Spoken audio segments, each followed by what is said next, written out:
felt that moment at right? The lights go out, the curtain closes, and everyone assumes the story's over.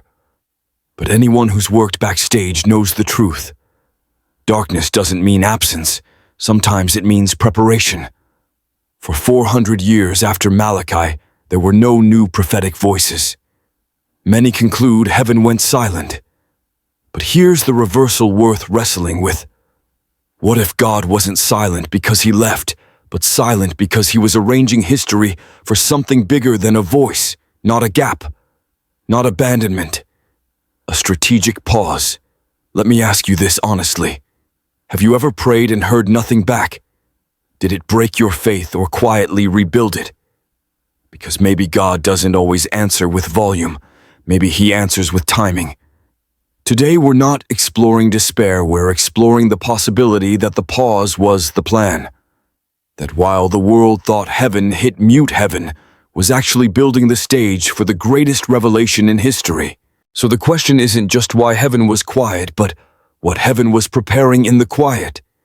And now the real story begins, not with an echo, but with evidence. Not in noise, but in providence. Let's step into it.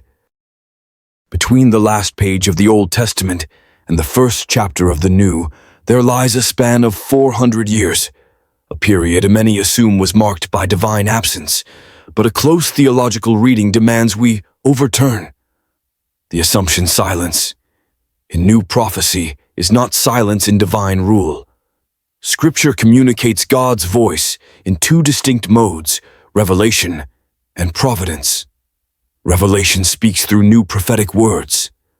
Providence speaks through event empires, culture, language, infrastructure, human longing, and timing. After Malachi, revelation paused, but providence never did. The covenant stood, the promise remained, the throne was never vacated. Imagine a theater stage. The lights dim.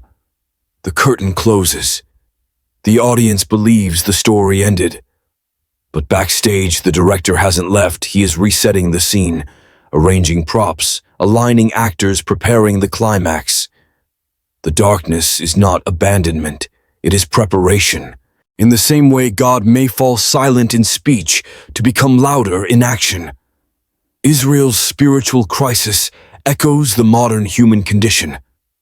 People asked, where is God's justice? Not always as a search, but often as moral fatigue. Does faithfulness even matter? When heaven didn't respond in sound, hearts grew restless, assumptions grew louder. But Scripture pushes back. God doesn't vanish when we can't hear him. We vanish from attentiveness when our lives stop echoing his promises. Consider two grounded illustrations that reflect everyday life. A farmer plants seeds quietly. Days pass. The field shows nothing. A passerby concludes, nothing is happening. But beneath the soil, the roots are forming, the unseen stage that determines the harvest. The most important work often happens where eyes can't track it. A teenager tunes a radio and lands on static. Frustrated, he says, the broadcast stopped, but the station is still transmitting. He simply missed the frequency. The crisis was not silence at the source, but misalignment at the receiver. These are not ancient metaphors alone. They are theological arguments grounded in human experience. God does not require constant audible updates to remain sovereign. He requires sovereign trust for us to remain faithful in the waiting. If God had vacated his authority, the redemption blueprint would have collapsed, but it didn't. No verse ever declared the covenant void, no promise expired, no divine resignation occurred. So we can assert theologically heaven was silent in new messaging, not silent in governance. Therefore, the 400-year gap is not a missing chapter. It is a bridging chapter written in faithfulness, preparation, hunger, and divine timing. It turns out the silence itself was the signal that the scene was being reset for the arrival of the central figure of history. Now consider these reflective questions crafted for audience interaction. Do you believe God must speak loudly to be present, or can he work silently to be effective? What backstage areas of your life might be undergoing unseen preparation right now? Have you ever labeled God's silence as rejection when it was actually redirection? Would your faith survive if heaven chose not to add new words but to fulfill the old ones instead? The next movement of the story will reveal the truth that overturns another assumption that God works only through miracles that make noise. The deeper mystery is this: God works through history systems, language, longing, hearts, and perfect timing. And with that, the narrative shifts forward. The curtain wasn't empty, the voice wasn't gone, the story was being staged, the silence was strategic, the timing was divine, and heaven was about to open the next scene. When the Persian Empire faded and Greece surged to dominance, history seemed driven by ambition, battle, and human strategy. Yet Scripture reveals a parallel narrative operating beneath the noise of conquest. The real significance was not the sword, but the shared language that spread in its wake, quietly preparing the world for a message that would later reshape eternity. Koine Greek, the first global conversation platform. Koine Greek was not the language of distant elites alone. It was the language of markets, classrooms, ports, letters, and public dialogue, the language of ordinary life. For the first time in the ancient world, strangers could speak without interpreters. Ideas could travel without linguistic borders. Texts could be copied, read aloud, and understood widely. It was more than a convenience. It was a communication infrastructure, the first version of a connected world. Theologically, this was critical. The gospel is not merely emotion. It is announcement, debate, defense, testimony, and transmission. A proclamation meant for all nations required a medium all nations could grasp. Koine Greek became that medium, the ancient world's universal signal. The reversal of assumptions. Many imagine heaven was quiet during this transition, but perhaps heaven was not quiet at all. Heaven was aligning the world systems so the message of Christ could later move unhindered across every border. God may not have been issuing new prophecies, but he was reconfiguring the world to hear and carry the ultimate one. Illustration: the merchant who felt the era. Shift picture: a young merchant leaving a Greek-ruled harbor. He steps into a foreign marketplace, expecting confusion. Instead, his greeting is understood. He asks for directions in another land, and the reply comes clearly. Surrounded by unfamiliar faces, a realization strikes him. For the first time, I can understand outsiders without translation. To him, it meant easier trade. To Providence, it meant the world was being synchronized for a message that would one day surpass commerce, Jesus himself. That same Koine Greek would later become the language in which the New Testament was written and shared, ensuring the story of Jesus could be read, reasoned, and repeated across nations. Questions that invite the audience to think. Do you believe God must speak loudly to prove his presence, or can his greatest work sometimes happen in silence? Has there ever been a moment you misread God's silence as distance, only to realize he was constructing something unseen? Scholarly and mystical. Implication: Koine Greek carried not only words, but a culture that valued reasoned rhetoric, public debate, written discourse. It trained not only the speaker, but also the listener, a society accustomed to asking, thinking, and responding. Providence prepares both the voice and the ear before revelation resumes.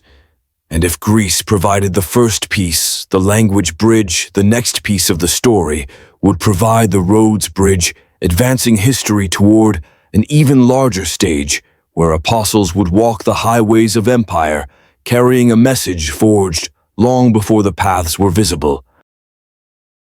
After the Greek era, the world entered the age of Roman rule.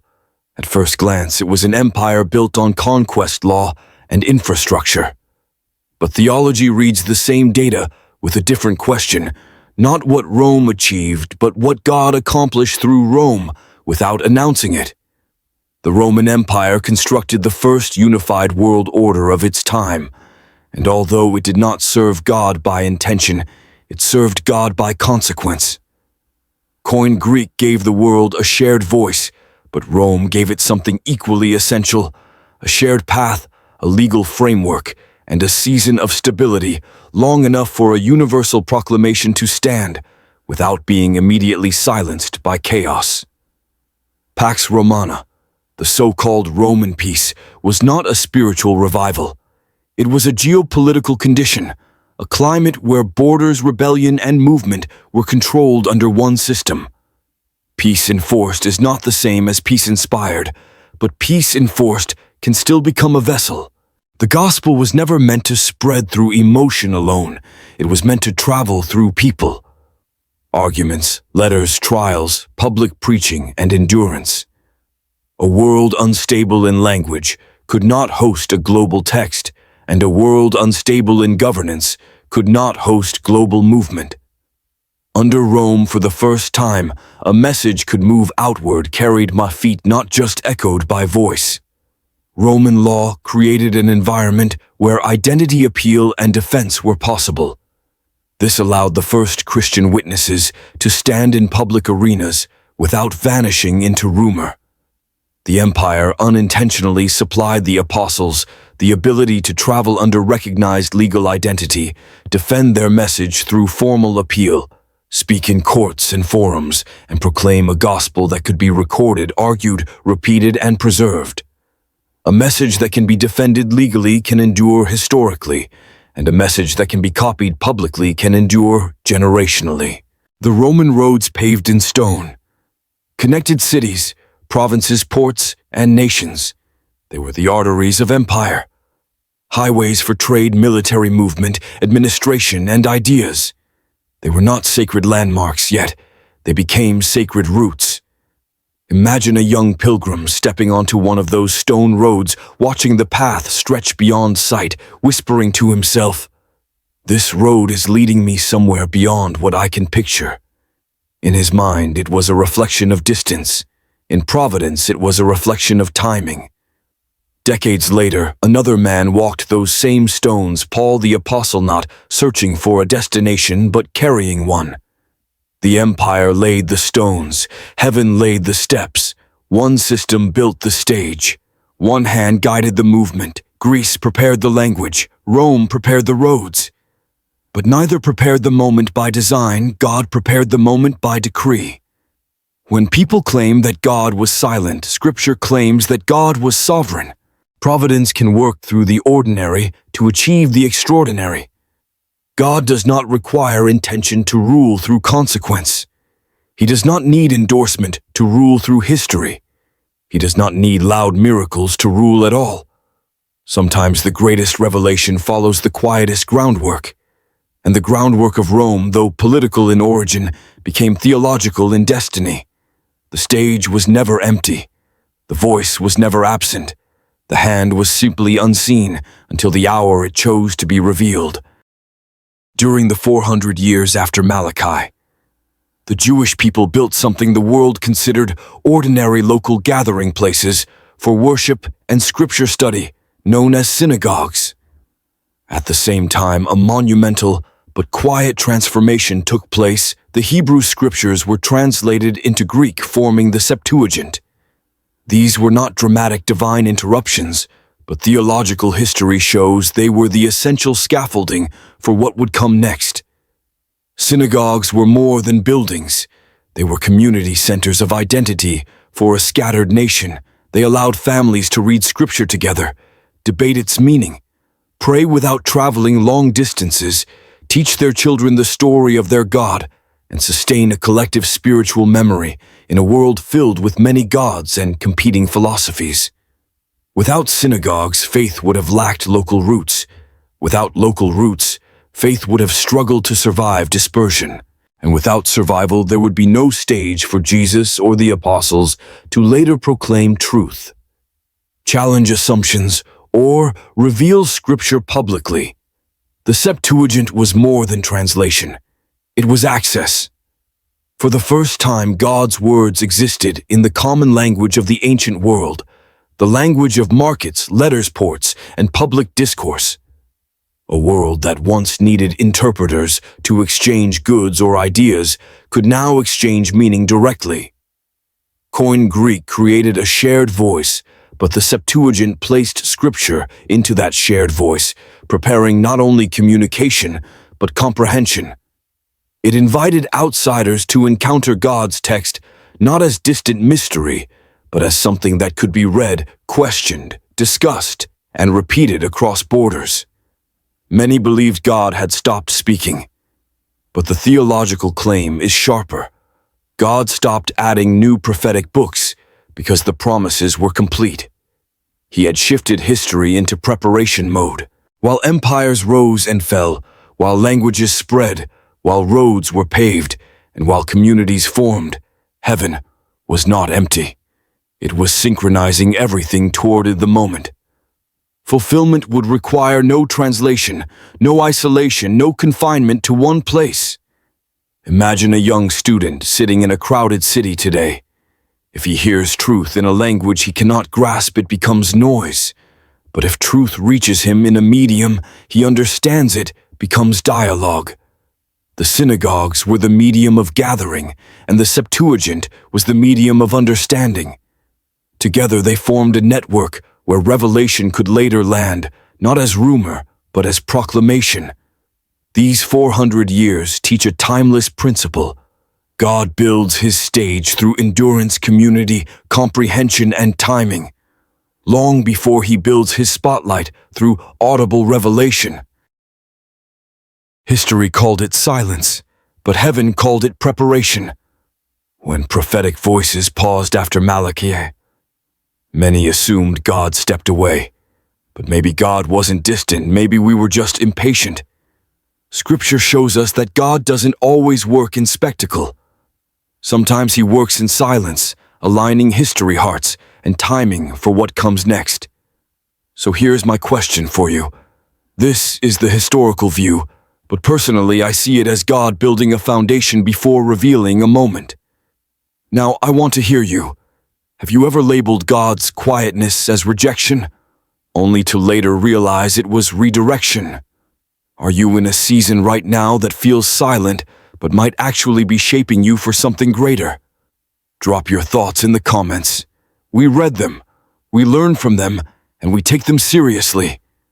And if this kind of reflection speaks to you, consider joining our journey by subscribing, only if it feels meaningful to you. No pressure, just an invitation to think deeper together.